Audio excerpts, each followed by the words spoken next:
九龍城寨一直都被人認為係一個特殊地區，究竟點解呢？追溯城寨嘅歷史，佢係宋代嘅邊防最前線。鴉片戰爭時候，清政府仲派官員到城牆裏邊駐守添。到1898年，中英簽訂條約，以99年期將租界擴展到新界。當時清政府就堅持保留城寨嘅統治權。但係到1899年，英國就宣布城寨亦都係香港殖民地嘅一部分。由於中國政府從未正式承認過放棄城寨，而當時英國政府又冇實際執行過主權，所以先至會造成今日城寨特殊嘅地位，使城寨變成三不管地區，而且一度成為三教九流嘅庇護所。時移世易，今日城寨由原有嘅70畝削減至2畝半，以龍津道、西城路、東頭村道同埋龍城路為界限，住咗3萬幾4萬人。究竟城寨特殊嘅政治背景對當地居民嘅生活有冇任何影響呢？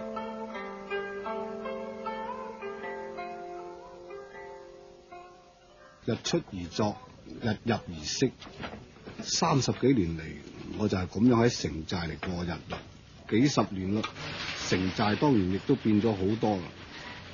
而家周圍都起滿晒大廈，逼夾夾咁圍住嗰啲舊式嘅矮屋，剩翻俾人行嘅咧，就只係得呢啲又黑又窄嘅巷仔。外邊嘅人入到嚟啊，周時都蕩失路噶。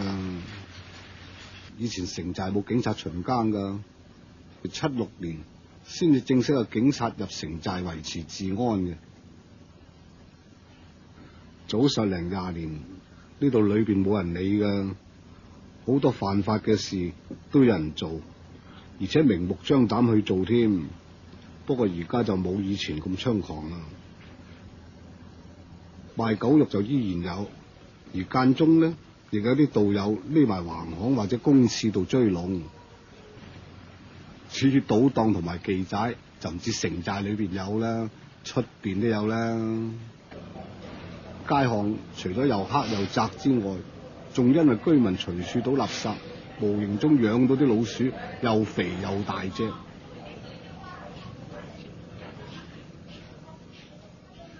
周時行過，仲有水滴落嚟添啊！城寨嘅坑渠都係明渠嚟嘅咧，好多人就係咁順手喺坑渠倒屎倒尿嘅，有啲父母仲俾啲細佬哥隨地解決添。好多廠家仔都認為城寨好過出邊好多嘅地區，喺呢度開工廠又唔使同政府領牌，樓價又平，人工又低，唔怪得條條街都有啲咩五金廠啊、塑膠廠啊、織布廠啊咁啦。雖然話佢哋對香港工業有幫助，但係嗰啲廢氣同噪音就好難頂啊！唔怪得出邊嘅人經過都話城寨又嘈又臭啦。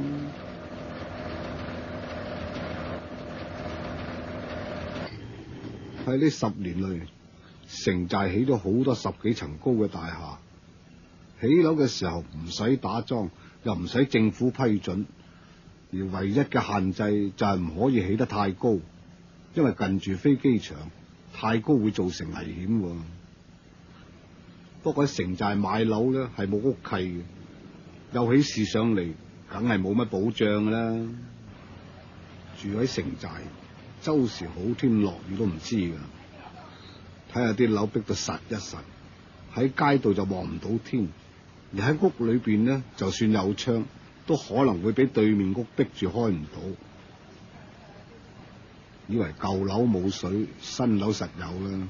點知都係冇合法嘅食水供應啊！